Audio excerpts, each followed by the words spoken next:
Namaste. Good morning, everybody. Myself Ganesh, social science teacher. Today we learn 8th class lesson. The number of the lesson is 7th. The name of the lesson is Money and Banking.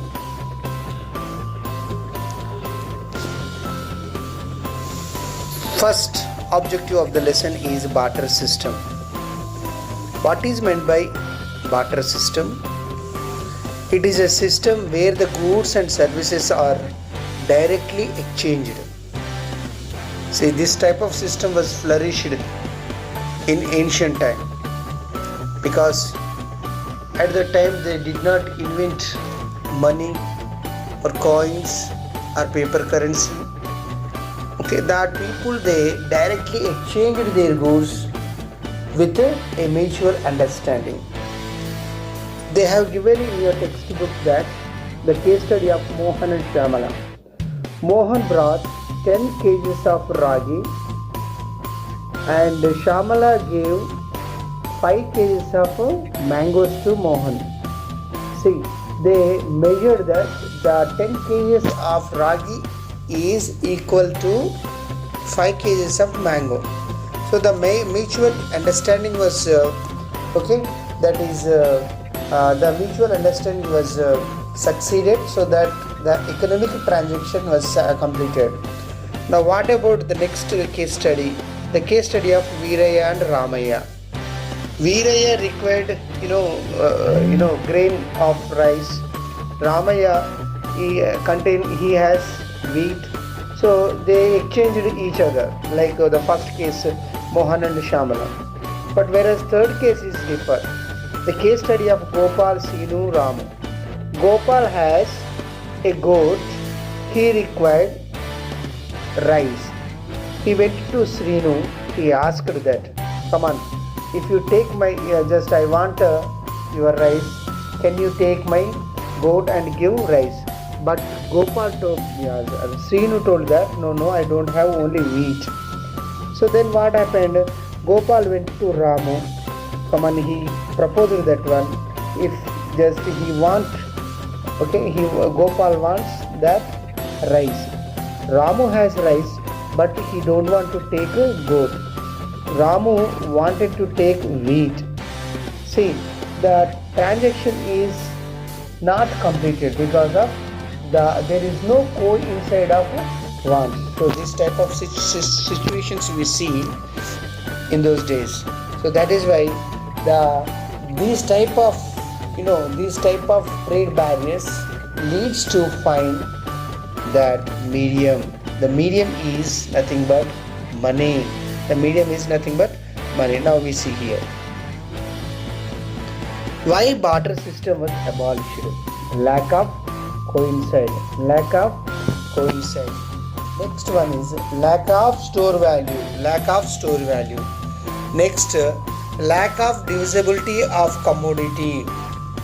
Nana, you just lack of coincide of wants. Now we have seen before that slide. Ramu, Seenu.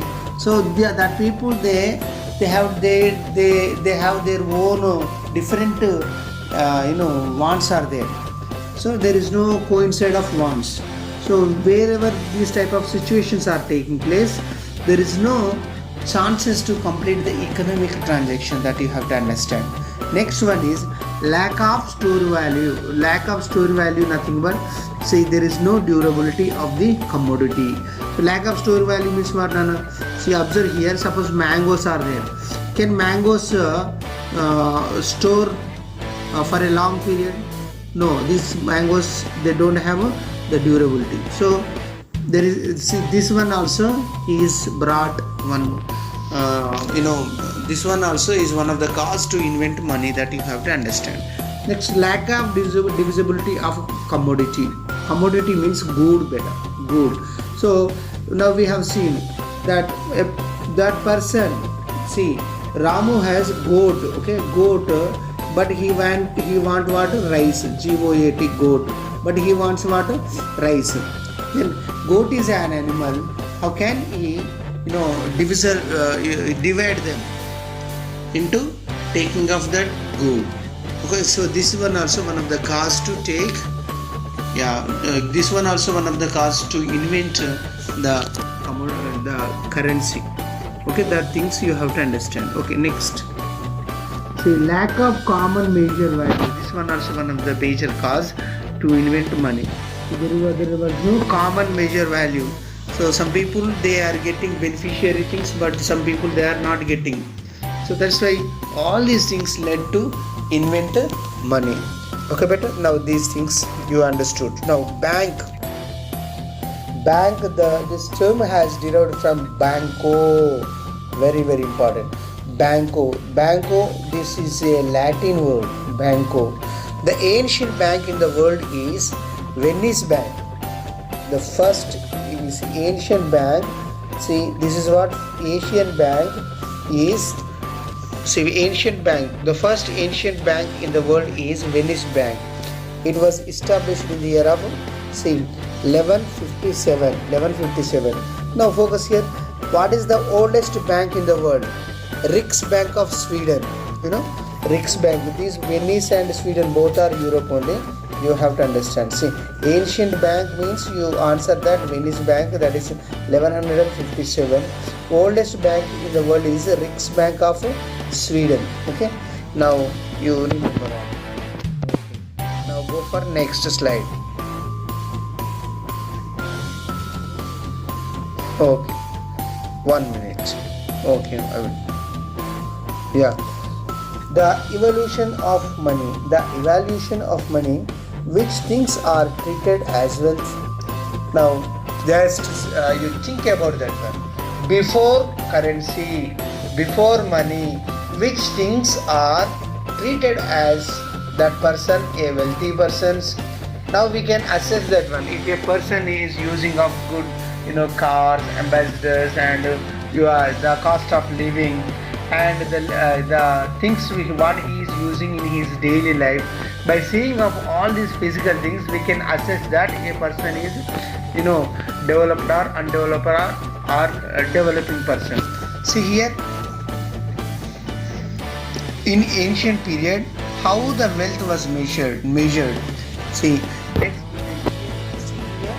if that person contain of grain cattle, if in that person had that grains and cattle, then automatically we treated them as a wealthy persons. What are the nana? You remember, cattle and grains. If that person had this type of two features, we treated them as a wealthy person. Wealthy means rich person. Wealth means asset. ASSET. Asset. Asset means wealth. Health is wealth, we said, no? Health is wealth, like that. See, health, see, asset, that you have to understand. Okay, next. These things could not be durability. Now we see here, which things are not durability, Nana? See, grains and cattle, they are not. We could not keep them for a long period, right? We could not keep them in for a long period. So that's why these things gave a chance to invent money. Now focus here. So people chosen metals that to scale. Which things they have chosen? The people they have chosen metals to prepare some coins. Which metal they have chosen? See here, scarce metal, rare metal, and attractive metals they have chosen as a medium of exchange. They have chosen as a medium of exchange. Come on, what are the metals they had chosen? Can you guess? Copper, bronze, silver, and gold are durable things. So that is why they are very scarce, metals. And so that is why all the people they became acceptable by all. That all the ancient people they accepted as a medium of exchange. These metals were accepted by whom? All the ancient people. Okay, Nana. Now focus here. they became accepted by all. And see here a GK question here. Roman gold coins are called as what? Besant. Mauryan silver coin called as what? Pana. Okay, we will meet, we will learn, we will continue this video for this lesson. Okay, we will continue for next classes better. Okay, Nana? Okay, we will continue for next videos.